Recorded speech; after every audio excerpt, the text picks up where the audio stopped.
So apparently, Semafor interviewed Kamala Harris's digital chief on Democrats losing hold of the culture. And in this, he dropped my name. Okay. The campaign needed to introduce Harris quickly to people who aren't obsessed with politics. Sports is perhaps America's last remaining monoculture. And Flaherty and the Harris team decided to book her on sports shows and podcasts. But one by one, the biggest personalities in shows politely turned them down. Sports and culture have sort of merged together. And as sports and culture become more publicly and sort of natively associated with this Trump conservative set of values, it got more complicated for athletes to come out in favor of us. Flaherty, 33, told me in an interview last week, it got more complicated for sports personalities to take us on their shows because they didn't want to do politics. That's not to say Steph Curry and Steve Kerr and LeBron James and all of them coming out wasn't impactful or important, he said. It was more impactful because it had gotten so much harder. But certainly the culture has been associated with heavy sports watching, has become associated with right-wing culture in a way that makes it hard for us to reach people.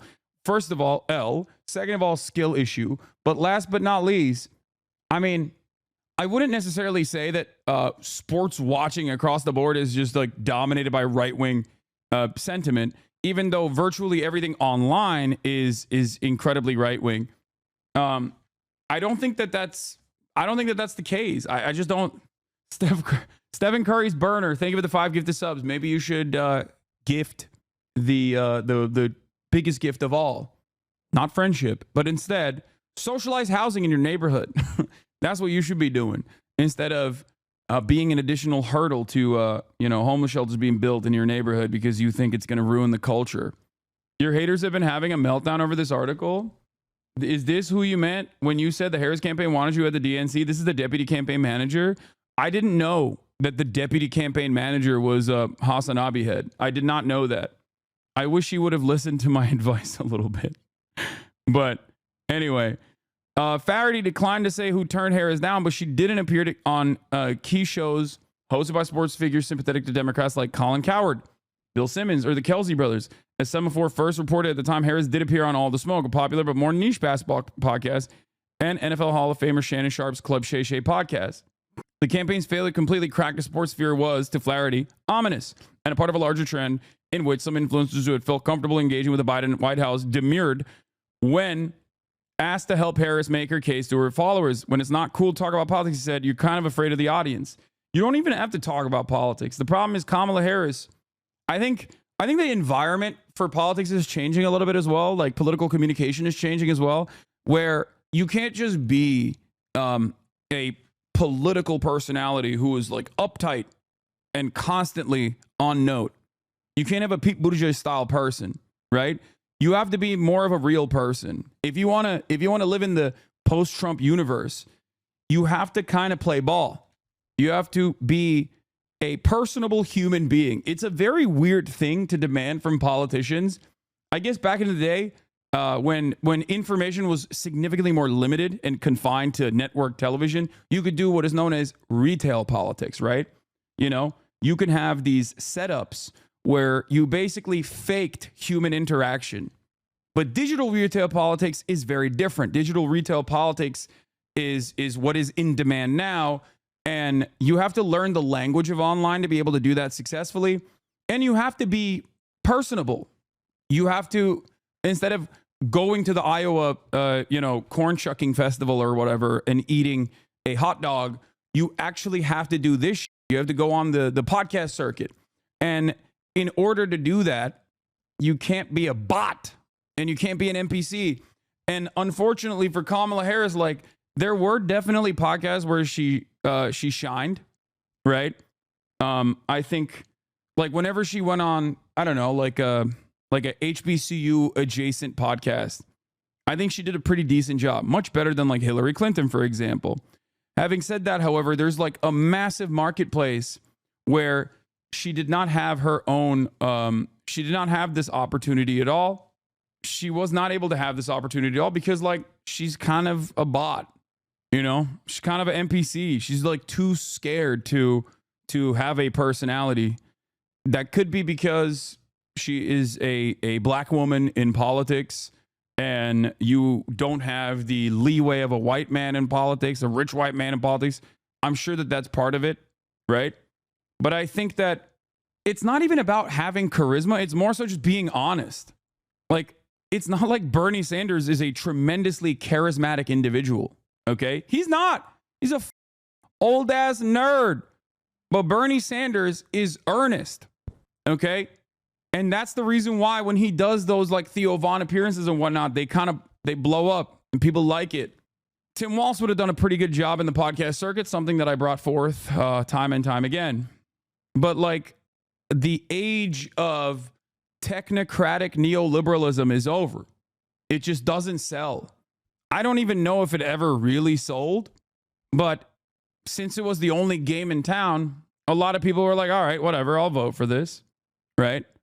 I mean, here, look at the way that Timothy Chalamet's talking about Bernie Sanders. Yeah, we had Bernie Sanders on, and he was saying that he said Pete Seeger was one of his favorite musicians. Scoot McNairy could play Bernie Sanders in a biopic. Oh, he could. Right? Yeah. Totally could. Bernie hasn't aged. Nah, Bernie still looks the same. He's the best. Dude. He's looked the same in the last... Yeah. He's like a real folk hero. It's a great point. Yeah, Bernie is... He is a folk hero. Yeah, he's folk. Yeah, no wonder he loves Pete Seeger. Of course he does. So, but that's it. Like, look. Music. Yeah. That's it. This is the way that like normal people respond to Bernie Sanders. He isn't like the most charismatic person on the planet. Far from it. But he's honest. He's earnest. He cares about these things that like, you know, will genuinely improve people's lives, and he advocates for them viciously, right? And I think that is what matters. I think that is important. And I don't think a Kamala Harris type person is going to be able to do that. I think Tim Walz could do that. Tim Walz has a little bit of that dog in him. But for that to happen, the Democratic Party also has to change its messaging. The Democratic Party has to change its establishment Democrat, third way neoliberalism as a policy, win or lose attitude. You know? In July 2023, a year before Harris became the nominee as the Republican primary campaign was underway, I spoke with Flaherty, who was then running a digital strategy for the White House. There, he had helped shape the White House alternative media strategy, working to help support their own network of diehard supporters and dishing out exclusives to alternative liberal media. Some of Biden's first interviews after he nominated then Judge Ketanji Brown Jackson to the Supreme Court last month went to the popular Substack writer and professor Heather Cox Richardson and the left-leaning news YouTuber Brian Tyler Cohen. Flaherty was also paying close attention to how the race was being run on the Republican side. Donald Trump was leaning into new podcasts, and his opponents were tapping a large network of right-leaning and conservative personalities to amplify their messages. The reality of the matter is, he didn't just tap in to right-wing ecosystem. He didn't just tap into the right-wing ecosystem. He went in to as many outlets as possible that would have him. That's the thing that people don't comprehend. Like, I wouldn't say Theo Vaughn is right-wing. I don't think he is. Joe Rogan is, but he's unique. And Joe Rogan wasn't right-wing for the longest part. You know? Democrats, Harris 2028 presidential run. Yeah, no, this is bull. I don't believe that this will happen. They're writing these articles. They're writing these articles specifically because Kamala's going to sell a book eventually. And that's it. That's it. I think that the only reason why they're saying that is because like she's going to write a book and they want to sell it. That's it. There's no one's going to read your book if you're not going to run again. Yeah, it's bull. I don't think she's going to run again. All right. Anyway, let's continue. Then he acknowledged that the Republican Party had done a better job building up its alternative digital media ecosystem with podcasters, YouTube streamers, and friendly pundits. But he argued that the then Biden campaign would overcome those obstacles by better navigating the personalized internet, which by which sophisticated algorithms feed Americans highly specific information tailored to their taste and online behavior. Speaking with me again last week, Flaherty said that remained their theory of the case the entire time. The campaign knew from the beginning that the race was going to come down to voters who do not pay attention to politics or mainstream news and instead get their information from people on YouTube, their friends, Instagram stories, or links or memes dropped into a group chat. This firstly meant a shift in paid advertising from the previous campaign. Instead of just blanketing the airwaves of battleground states, the campaign also invested heavily in ads on YouTube, recognized the rapid growth in streaming. That's where the campaign's data showed many Harris key voters were spending their time. More importantly, this meant building out a strategy focused more on podcast appearances and interviews with influencers than on traditional media. But they failed on that. Tim Walz is not as truthful as J.D. Vance. Just letting you know. Yeah, I think you're on crack cocaine if you think that. J.D. Vance is a literal rat. The people do not respond positively to J.D. Vance. The people respond positively to Tim Walz. Okay? One is a real American from the heartland. The other one is a carpetbagger who basically sold out his own people in an effort to get to elevate his presence by liberals for years, only to turn around and then brown nose the Republican right, which he once called correctly a bunch of fascists. He changed his entire worldview at the age of 35, acted like he got groomed by mainstream media to think that Trump was a Nazi. That's not a real person at all. JD Vance is Republican Pete Buttigieg. La rata. Anyway, let's continue. Thanks for letting me know, though, chatter. So, Harris extremely limited time. There's just no value with respect to my colleagues in the mainstream press in a general election to speaking to the New York Times or speaking to the Washington Post because those readers are already with us, Flaherty said. Flaherty isn't dismissive of television and other legacy media. One of the most important moments of the campaign was her interview with Brett Baer. That was a huge fundraising moment. It was a huge social moment. When Trump did the McDonald's thing, it was smart because it was a thing that obviously drove television coverage, but it also drove social media engagement too. And those things often happen in tandem, but they don't always. And so it was the sweet spot. It drove traditional coverage and non-traditional media. I don't think TV is dead. It's still probably the most important thing, but it's the literal TV. And what's on it that matters. As the campaign wore on, though, Flaherty said he realized the failure to gain traction in certain corners of the media reflected a deeper problem, one that wasn't solved when Harris replaced Biden on the ticket. The Harris campaign, representing what many voters saw as an embodiment of the status quo, was running contrary to not just ideological distrust of establishment figures, but to media trends. The media successes of 2024 were independent, non-traditional online personalities who themselves were avatars of the rewards of going up against the establishment. The reason folks are seeking alternative sources of media and are turning away from political news is because they don't trust their institutions. They don't trust elites. They don't trust the media. They don't trust all this stuff. So the party of elites and institutions is going to have a hard time selling to people in those places, Flaherty said. Now, I want to point out something here, because a lot of people will say, Hasan, the only appeal that you have is because you're anti-establishment, right? And to them, I say, you are not paying attention, because as much as I rail against mainstream media, I still rely on mainstream journalism. As much as I rail against mainstream media, I still interview New York Times journalists. I interview CNN journalists. I interview and give interviews to mainstream media, because I understand that there is an importance within these institutions, okay? As much as I rail against establishment Democrats, I had Lena Khan, the commissioner of the Federal Trade Commission. That is as institutional as it gets. As much as I rail against the establishment Democrats, I still champion the NLRB. I still champion the many wins even of the Biden administration, especially as it pertains to the regulatory agencies. I understand the importance of these agencies. That's the difference. I am not a contrarian for the sake of being a contrarian. I do not actually yell about the establishment Democrats in an effort to gain clout, okay? And I think that's a silly way to approach it. And I think that's a silly way to operate in general. I've never been an advocate for destroying institutions just because they work in a corrupt manner. That's the difference between someone like myself and someone like RFK Jr. RFK Jr. looks at the EPA and says, or looks at the FDA and says, there's a lot that's wrong with the FDA. We must blow it up. I look to it and I say, abolish corruption rather than destroy and deregulate this regulatory body. That's the difference. I have a purpose. I understand that the government must exist. I understand that it can exist. Okay? So I just want to point that out for people that don't fully understand where I'm coming from in a lot of these instances. When it was said that people like you and Chapo were also the biggest cheers of Biden's W's than mainstream, it was mind-blowing because it's true. Yeah. When Biden exhibited the courage, demonstrated the courage and expended political and social capital to pull our troops out of Afghanistan, I was there defending that action. So was Chapo. Mainstream media was not defending that action. They were railing against them because they are deeply aligned with the interests of the defense industry. Okay? That's the difference. It's not as simple as go to Joe Rogan and talk about how great democracy is and the importance of preserving the independence of the DOJ or whatever. You've got to speak their language. And I think there are plenty of cultural touch points. I mean, Joe Rogan was at least recently for Medicare for All. Theo Vaughn is really against money in politics and the way that pharma has flooded our communities with opioids. Those are all things that the Democrats have something to say on. But as long as we seem like the party of the system, the people who are anti-system and looking for anti-systemic media, we're going to have a hard time connecting with them.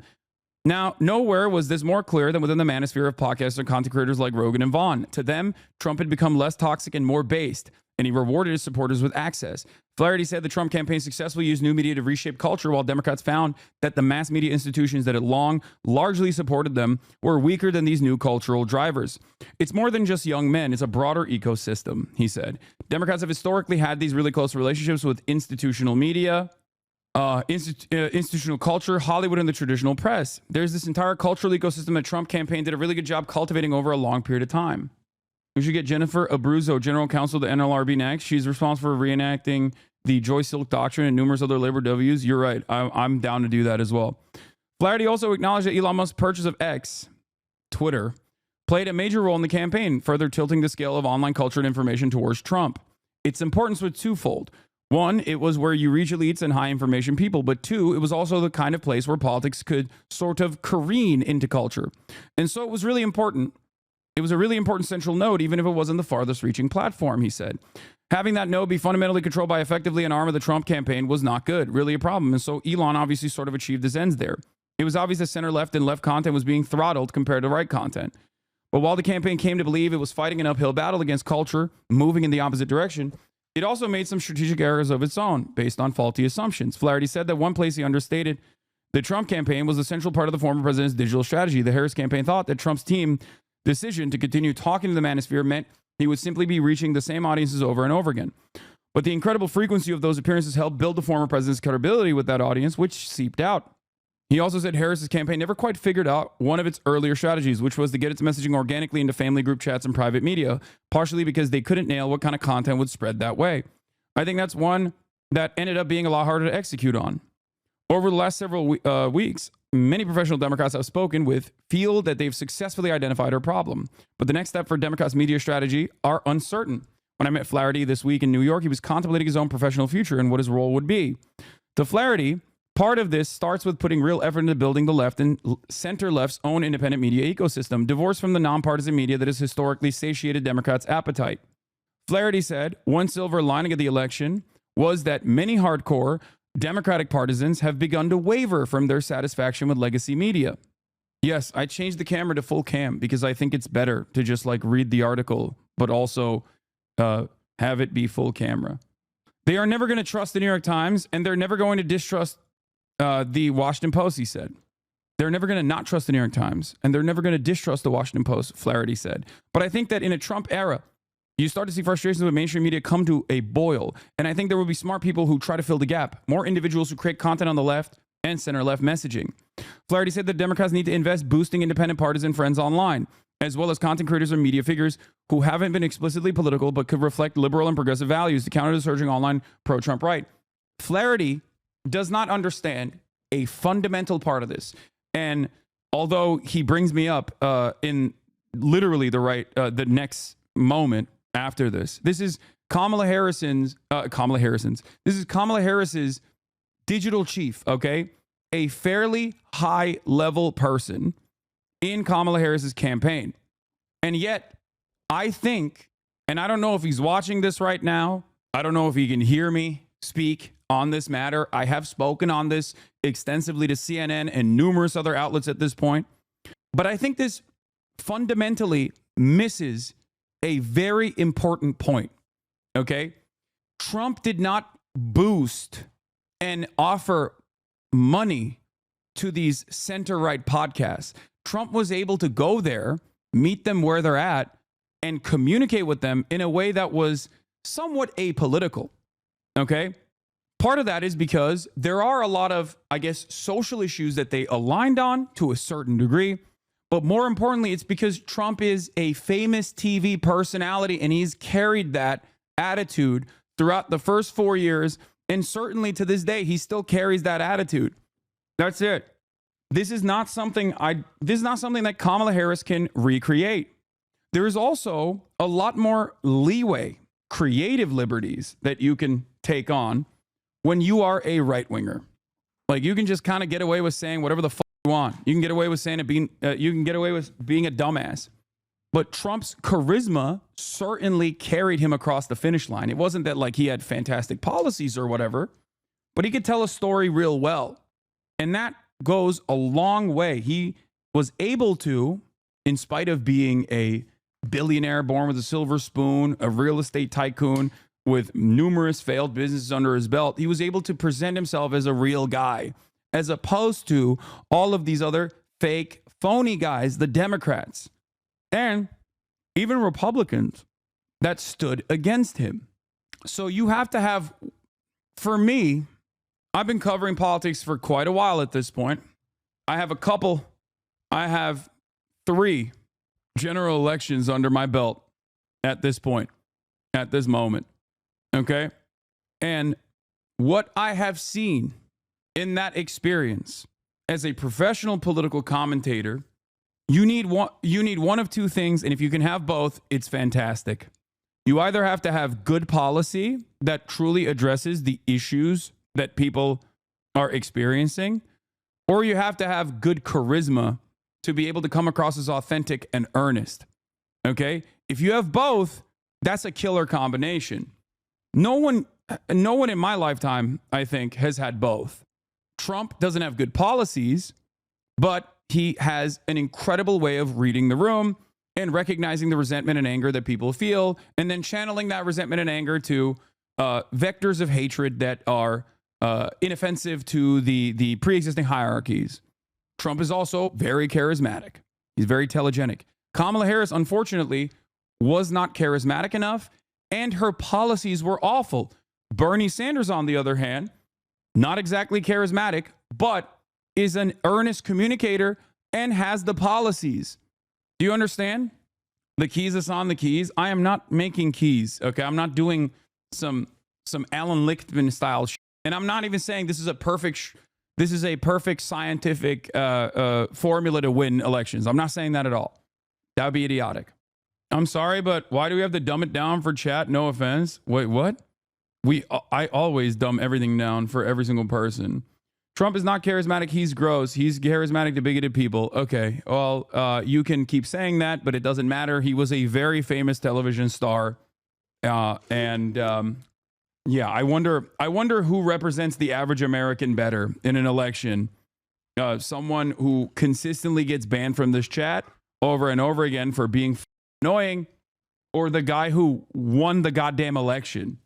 I apologize to my well-intentioned chatters who are, maybe hypersensitive to microaggressions or whatever but the reality of the matter is, okay, if I were to even listen to your whims, I would be a very different content creator. I would be a much less successful content creator. That's just the truth of the matter.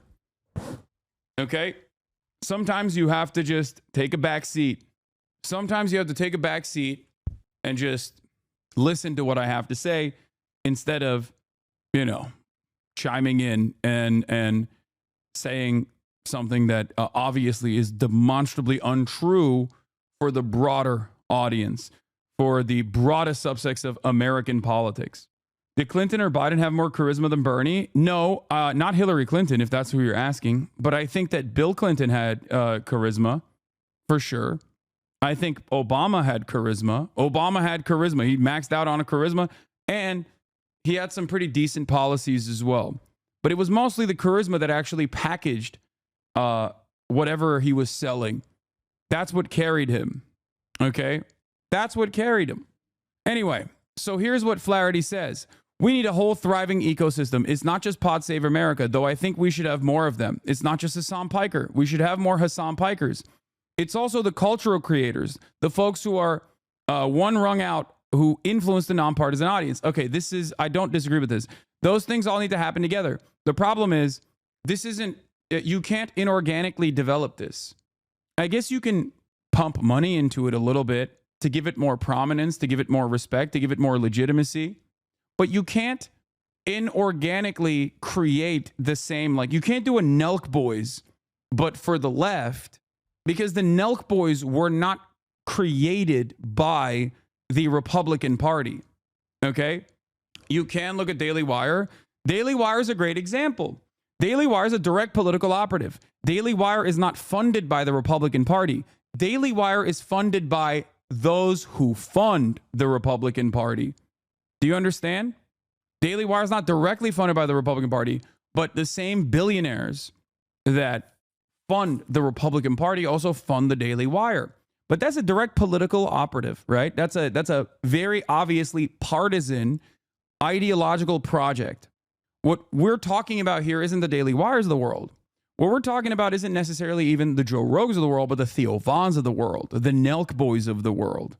or the barstools of the world that sometimes find themselves in the throes of right-wing politics.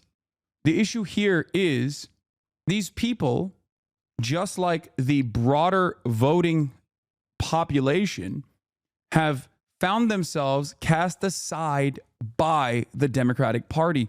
And the reason why they found themselves cast aside by the Democratic Party is because the Democratic Party keeps saying, we have no space for you.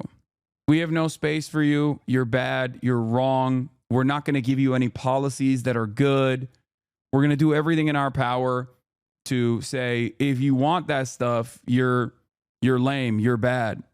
Like Bill Burr is a great example of a person who is right there. He's right there. He's aligned just like myself. He's closest to me in, I would say, political perspectives without being a political operative, right? He's right there. But just like Kamala Harris can't come on my stream, she's not going to go on Bill Burr's podcast either. So even if you were to make a lefty Daily Wire or whatever, even if you were to pump the Young Turks with millions of dollars to make it like the home of the Democratic operatives or whatever, it's while we are even discussing this, while anti-Zionism is being actively suppressed on basically every platform. They don't want us. They want their perfect mouthpiece that cheers on wars and condemns protests and supports Biden. They want DDG, but not offensive. Okay, offensive is pretty... offensive is the nicest thing you can say for Destiny and his entire community. They are utterly repulsive, incredibly toxic. They are poison. While it's ironic that they tried to present me as that and can't contend with why average human beings don't see it in the way that they do, any group that finds themselves routinely advocating for white people to be able to say the N-word and advocating against victims of sexual assault or debating the ethics of child pornography with a bunch of neo-Nazis online, those guys they're not in the real world. They're in this like extremely online space. Okay, there's a clip of him from today saying he's working with DNC operatives now to block you from working from interacting with the party. I mean, fine. I don't care. I don't need to interact with the DNC. It doesn't do anything for me. I don't think that these people understand that. Like, at least Flaherty seemingly understands that the Democrats need me more than I need them. And it's true. And I don't care if the Democratic Party tomorrow was like, listen, we are going to advocate for Medicare for all. Even if they never talk to me ever again, I would be their number one propaganda minister. Okay?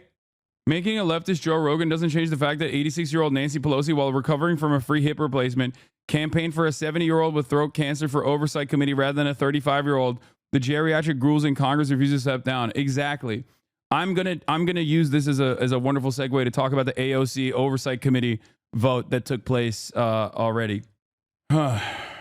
Those things all need to happen together, he said. And the reality is, it's not going to be big media organizations. It's going to be a network and a constellation of individual personalities because that's how people get their information now. Flaherty says he believes the ecosystem need to grow in order to sort of stimulate demand. There is some truth to this. As people run away from cable, the center-left starts to distrust mainstream media. And as the mainstream media outlets become more reliant on their mostly center-left subscribers, all this is going to kind of happen in tandem. I don't even think you would be what they want, even if they did support those things, because you care about foreign policy and internationalism, and they will never back down from imperialism. I think that's a big part of it as well. But there used to be a space within the Democratic Party for people who actually were openly anti-imperialist. Okay? That is the problem. That is completely gone from the coalitions. It's completely abolished. There is not a single Democrat that is known for having an anti-imperialist slant, okay? At most, you get the likes of Bernie Sanders, Rashida Tlaib, Ilhan Omar, and every now and then AOC, okay? There are no Gravels anymore. And it's not just Gravel either. The problem is you could still make it work. You could still be someone who is critical of the Democratic Party's, administration, the administrative function when it comes to American empire, and yet still advocate for them. Yeah, the Barbara Lees of the world. Exactly. You could do that. That's fine. There was a space in that big tent. But I think the Democrats have openly cast aside and have reduced their ranks or destroyed that wing of the party, even though This is yet another divergence within the Democratic Party's operations and the Democratic Party's base of support. Not even just the, diehard Dems, but specifically just Americans in general. Like, Americans broadly do not see themselves as pro-war. Americans are fearful, and yes, they are oblivious to American empire, but when asked directly about their opinions, they're like, I don't want war. I don't like war. I'm not a fan of war. Donald Trump now, this is the second time Donald Trump cast himself as a anti-war guy. Now, we know that that's not the truth. But he still ran as an anti-war guy. Okay? And he still presented himself as that. In the weeks since Trump's reelection, savvy and clueless media observers alike have chalked up Harris's problems in the media to small decisions like her failure to appear on Rogan's podcast. A moment that Flaherty acknowledged was a missed opportunity. This misunderstands a simple aspect of the media strategy that gleaned from speaking with both the Trump campaign and the Harris campaign about their approaches to new media. Ultimately, their media strategies weren't particularly different. Both campaigns leaned hard into alternative new media. I don't think they did. I don't think Flaherty leaned as hard into alternative media as Trump did. Like, the maximum alternative media they went on was call her daddy. And ultimately, it doesn't matter. You can appear on every platform, but if you are not uniquely telegenic in the way that Trump is, okay? If you are not uniquely telegenic in the way that Trump is, then you have to make up for it with good policies that address the genuine issues that Americans are experiencing. And if you can't do that, if you can't actually do that, then you have to make up for it with something, anything. You have to make up for your lack of